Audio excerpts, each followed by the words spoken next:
Oh, good morning. Saturday the 24th of February 2018. About 6 o'clock in the morning. Oh, been on for about 3/4 of an hour to an hour. Had a couple of drinks. So, thought it's about time I spoke to the camera again. So what's the subject? It's actually a follow-up of the last two videos. Move that in a bit. That's a bit better. Follow-up of the last two videos where we're talking about the DVD A Normal Heart. And due to conversations with a friend of mine, Mr. Joe Kersey, first through comments and emails and Skyping last Sunday night, I thought, do an update. First off, like the hair. Went down last Saturday, had it cropped off. Thought about time I had a haircut. There was a reason why, but I might come on to that at some other time. Right, first of all, I don't want to be known as the AIDS channel. Autoimmune disease syndrome. Don't want to be known as that. It's just that I thought it's important to do this update. So first of all, let's talk about DVDs. There's plenty of DVDs out there that's touched on the subject of HIV and AIDS. The Normal Heart, where it's dealing with the political environment. Then there was some documentary done by the PBS, I think it was, called We Were Here, which was mainly talking about the gay activist areas dealing with medication, trying to get treatment, trying to get recognition, trying to get doctors to recognise the disease, hospitals, then finally treatment. In film wise, the most famous one starred Tom Hanks and Denzel Washington, called Philadelphia. Tom Hanks played a character that developed AIDS. Quite a brave decision that, taking on that sort of role. And the Denzel Washington was, I forget what Tom Hanks' character was. I think he was a lawyer or something like that, and he was sacked because he got the disease and went to Denzel Washington to get legal advice and eventually go to court over it. So there's that. Musical Rent, for those who've seen Rent. AIDS is this part of this group. The musical's more about this group and the interactions and the loves and stuff like that. And AIDS is part of it. One of the main characters there, called Angel, he, she, use whatever description you want. He, she is more the heart and soul of the group. And when she dies because of AIDS, it's amazing how this group basically implode. And it's only at the end where one of the characters, through delirium, sees a vision of Angel. This group comes back together. It sounds a bit tacky, but when you see it, it's actually quite good. So there's Rent. There's Queer as Folk, USA. Series 2 has one of the main characters that's HIV positive. A bit later on in the series, another character is introduced that's HIV positive. And it's more the reaction of the adult who's HIV positive and the people around him compared to the younger guy who's a bit of a street hustler, been a bit of a male prostitute, and that's how he's developed the disease, and how his school and fellow school kids react to him. Just trying to think if there's any others that pop straight out of the head. There's others. There's been a lot. So it's been quite an explored subject in film, documentaries and stuff like that. Now, talking about my personal experience with HIV. First off, I am HIV negative. I get tested twice a year. Last test was done December, end of December. HIV negative. I get tested twice a year religiously. It takes about 3 to 4 months before HIV is seen in the blood system. But me and Joe were talking about the historic, the hysteria and everything else that came with the outbreak. And it was quite interesting talking on Sunday, comparing how America saw it and how England saw it. But also it's quite interesting to see how similarities when it came to the government and the authorities dealing with it. So I thought it's important to give my perspective, and I would like to hear from the older generation if they remember some of these things, especially people that are, should we say, members of the boys. Oh, coffee. So we start 1982-83. That's when I started hitting the scene. Now the first thing is, hitting the scene, this was really internet days. So it was a case of finding the scene. And it was only through contacts that I heard about different pubs and towns and cities and stuff like this.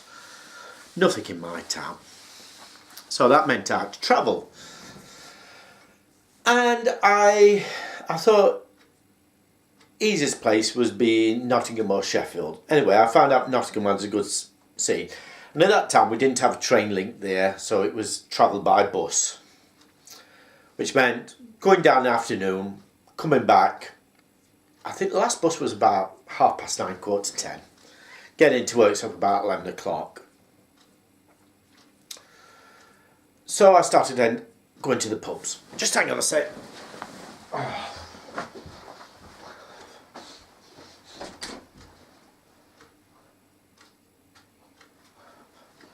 Turn the heating down, it's like a bloody oven in here. It must make it cold. It's about -3 degrees Celsius.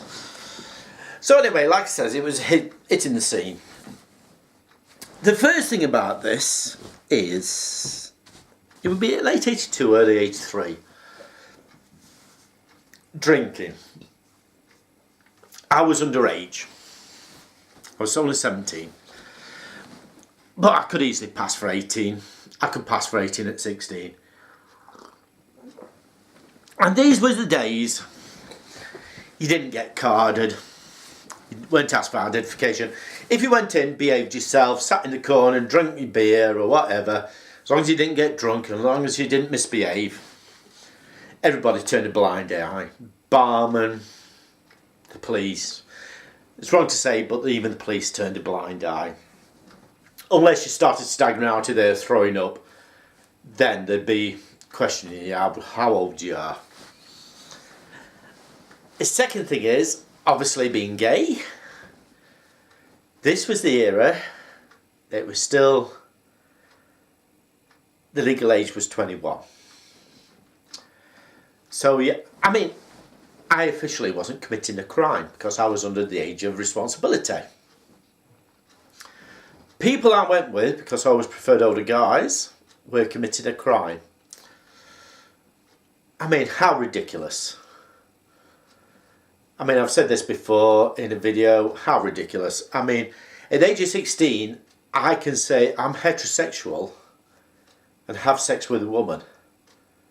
But I can't say I'm homosexual and have sex with a guy.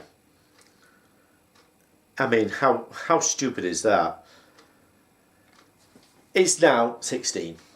So, but then again, I wouldn't have gone running to the police and said, so-and-so has had sex with me and I'm underage. I knew the score.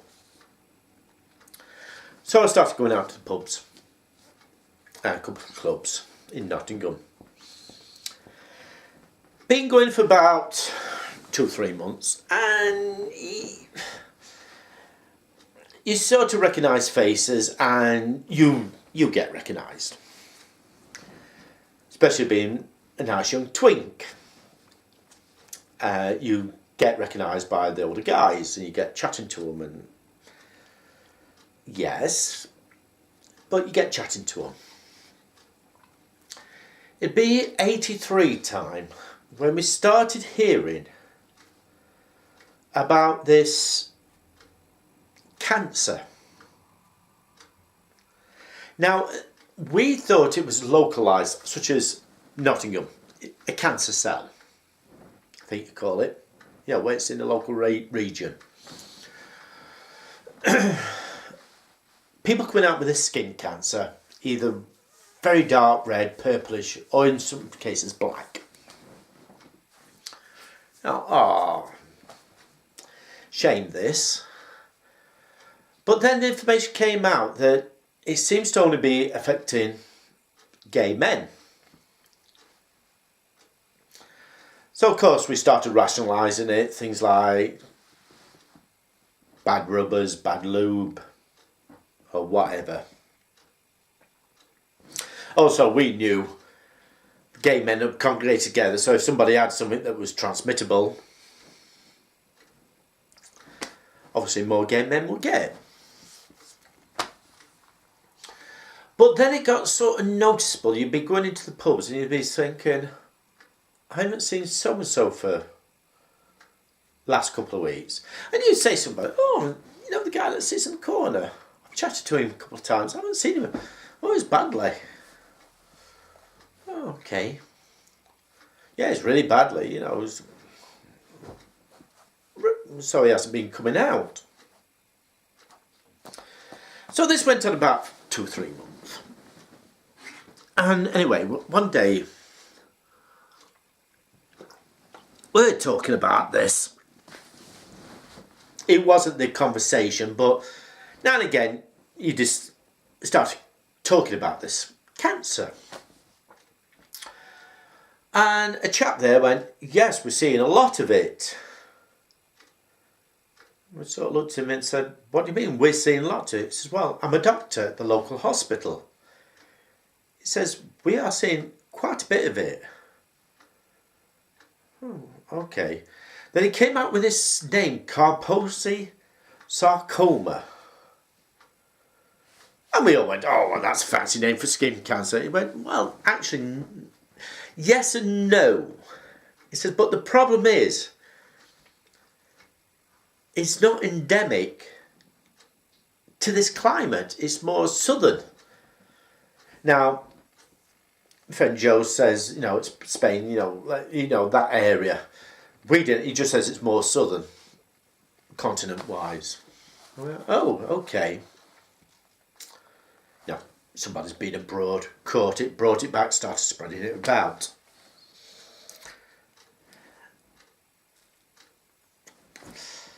Then people started talking that they'd been to Manchester, Canal Street. At that time, I didn't even know about Canal Street. Coming back with the story that is happening there. People coming from London, Birmingham, other places. It's happening there. And we thought, oh, it's a countrywide thing, you know. Is it foodborne or stuff like this? And I can't remember if he'd talked to somebody on the phone or if he'd been out to America, to San Francisco. And he came back with the story that there's this gay cancer also in San Francisco. And from what I can gather, it's the other gay populations of America. This now started getting a bit frightening. Where before we just laughed it off. It's now a case of, hang on a minute here, what the hell's going off here? We're still talking 83. So when this doctor next came on, we started questioning him. He says, yeah, well, actually, we've had some deaths. You know, what do you mean deaths? Secondary cancers? He says, actually, no, it's not the cancer that's killing people. It's what we would class as secondary infections. People were getting chest infections. Doesn't matter how much antibiotics you pumped into them, they weren't getting better.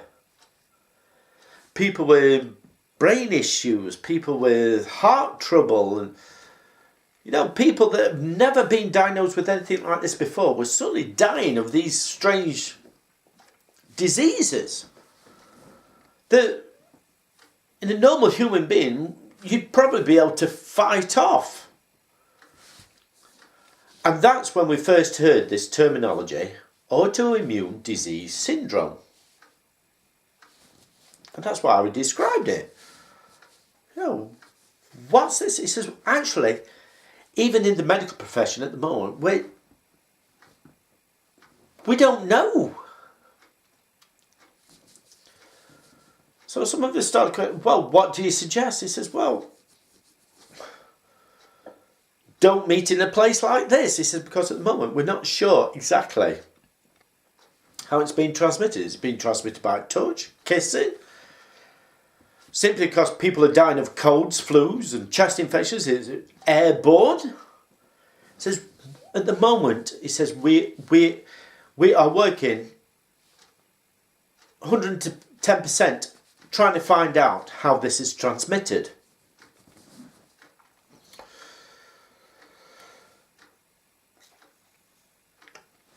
But that was the shocking thing. So therefore, like I said, you started hearing these rumours. And then if somebody coughed in the corner, you'd all turn round and look. If you go to a toilet and somebody sat on it with HIV, you get it. Yeah, now it sounds stupid. It sounds ridiculous. It sounds absolutely crap. But at that time, when you're in the middle of it, these rumours began to start taking effect. People started thinking, is it that? Is it that? Is it airborne? Can you catch it from touching somebody? Can you catch it from kissing somebody?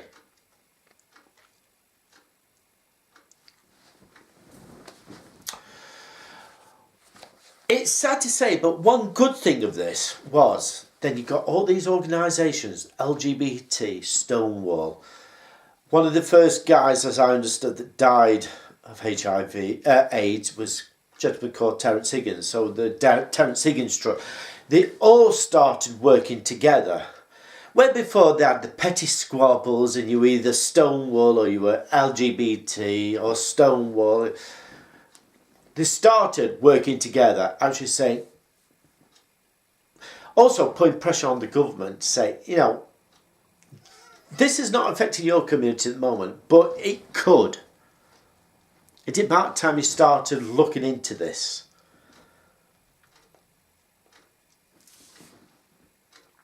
Then around,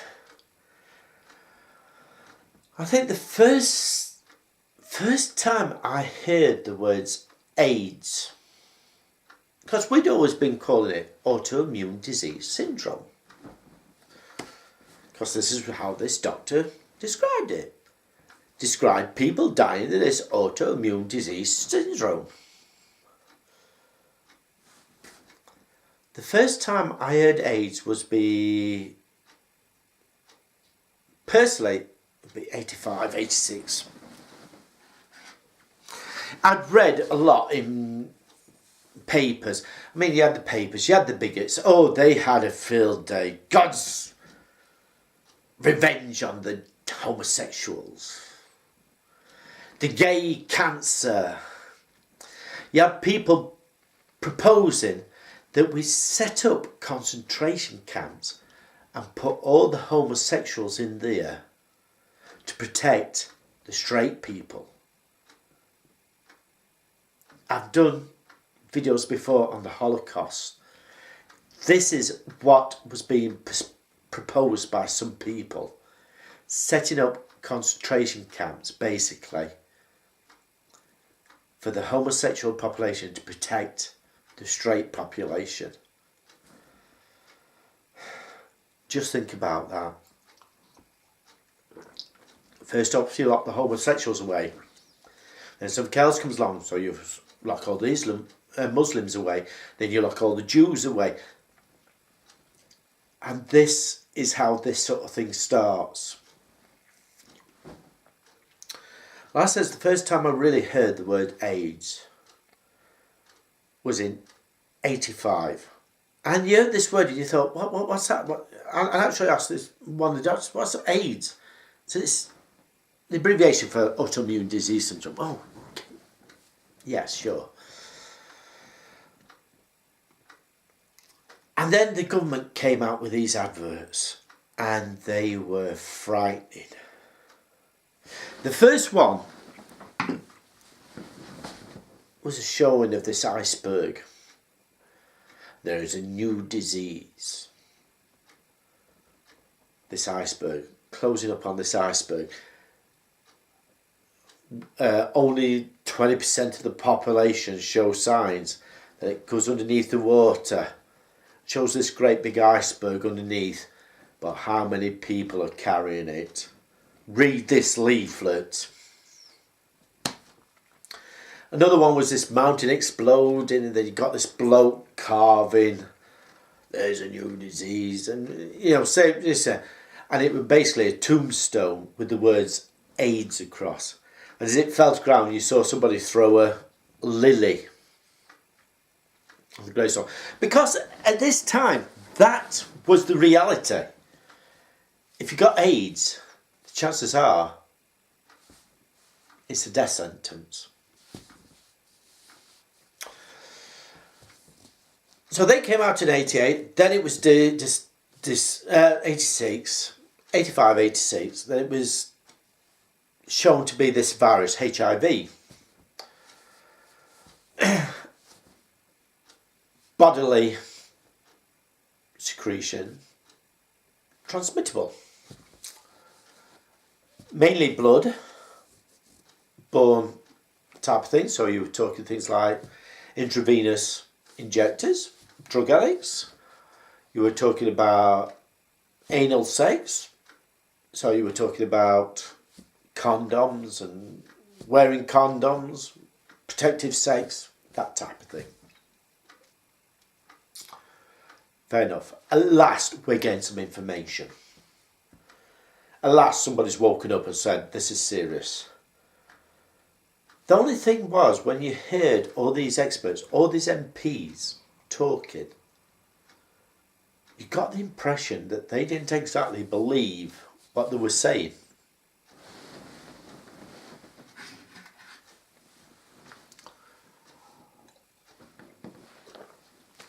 So, if they don't give out them vibes, how are you supposed to, as a gay man, believe what they're saying? But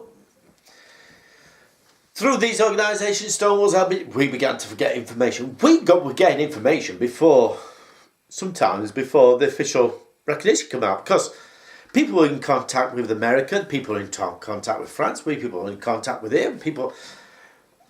So we were getting information quicker than sometimes the government was. Then came out in 1988 or 89, I think it was 89, the drug AZT. So it wasn't a cure, it was a treatment for HIV. You were still infective, you were still a carrier, etc., etc. Except, like as I think I spoke on the last video, a lot of people complained that the AZT was actually worse than the drug because it's basically poison. Plus, also, it weren't just one drug you were taking. Some were on 8 or 9 drugs. So that's how it was for years. Now, after AZT came out, we found out there was people on AZT before 89. But it was a trial group. So if you weren't picked for the trial group, you had to live through the effects of AIDS. I mean, I know there was a lot of protests, you know, release the drugs, release the drugs, release the drugs, release the drugs. But that's how it was. And basically that was the situation up to 99? No, it was 2000s. 2000 when they came out with the proper ART treatment. How scary was it? As a young gay man who used to be screwing and all the other things in the world, it was frightening. It was frightening. This thing had come out of the blue. Yes, you still enjoy yourself, you still had sex, but then there was that afterthought. What happens if? Well, I mean, people were talking about we should have monogamous relationships. Fine. Until somebody pointed out, but how do you know the partner you've chosen isn't a carrier this autoimmune disease syndrome? Now, if he's been screwing around before you become monogamous, how many other people has he infected? So, I mean, there was a case once. I was in a pub and somebody says, "Oh, Fred Bloggs has got it." The panic round the room because there had been about 20 guys that had been with this Fred Bloggs. Well, how? And of course, then other people were panicking because they'd been with the guy that had been with the Fred. So it was frightening. It was frightening. It was frightening. But now, I mean, to the younger generation out there, I can't say you can imagine what it was like. It was that fear factor, but it was also that, it's wrong to say excitement. You're dicing with death. Anytime you went with somebody, that could be your last time. So it was that excitement as well. So it was that fear, but that excitement in the same hand. And it was that balance. People said they were not going to let this new disease spoil what we'd been fighting for the last 100 years or so. You know, the right to be open as gay men. But AIDS is still an effective thing, and this is what I want to say about AIDS. Last year, there's a group I go around with. You know, when I say go around with, I don't mean sex or anything like that. I mean, we go out for a meal, have a few drinks, probably 3-4 times a year. It's a laugh, it's a group. And there are a couple of, what we should say, ladies there. We're not calling them cross-dressers or transvestites. As one says, "Darling, I'm not a cross-dresser, I'm not a transvestite, I'm a drag queen." When asked what the difference is, says, a cross-dresser and a transvestite is a man that likes to wear women's clothes. Darling, a drag queen is a lady in women's clothes. Okay. But even though all we've gone through, there are people out there that still do not practice safe sex. And she, was one of them. And last year, her luck ran out and she was diagnosed with HIV. Straight away got the treatment. Viral load is way down. As I said in the AIDS video, HIV infection video, when you get that low, you're not classed as infectious. Would I risk unprotected sex? No, but you're classed as non-infectious. So there are people still today, and unfortunately there seems to be a rise in the younger people, because it's one of these diseases that they think of is in the past. It's in the past. It's over and done with. It was the 80s, the 70s, the 80s, probably the early 90s. It's done with. It's not. It's still there. So yeah, that's my personal experience. It was a frightening time. It was a very confusing time. And again, with the video, and I'm talking to Joe, you know, trying to get information through the official channels, sometimes we're like bashing your head against a brick wall. They were coming up with information after we got it confirmed by America or wherever. You know, we had people, it was this great push, if you like, by the organisations to get as much information as possible. And we were coming up with information. They were coming out with adverts. Oh yeah, well, use condoms. Well, yeah, we knew that 6 months ago because we've been told by such and such, and then it's sexually transmitted.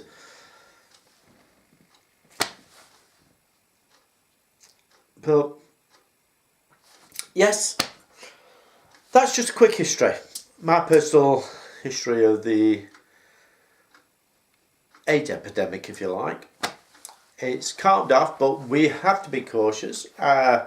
Lots of pubs and clubs now have free condoms and free lube available. If the gay clubs and pubs, always a basket or a vending machine with you just pull out and it gives you free condoms, free lube. Use them. 1980s, it was a death sentence. These days, it's not a death sentence. You can live a perfectly happily normal life with HIV if you stay on the drugs. The drugs themselves, at one time, they were like poison. These days, people have praise from, you know, best they've felt in the last 5-6 years. So, I think that's about it. My personal history of HIV. I says I don't want to be known as the AIDS channel, so I think this will be the last one, unless something drastic happens in the future. Okay, no.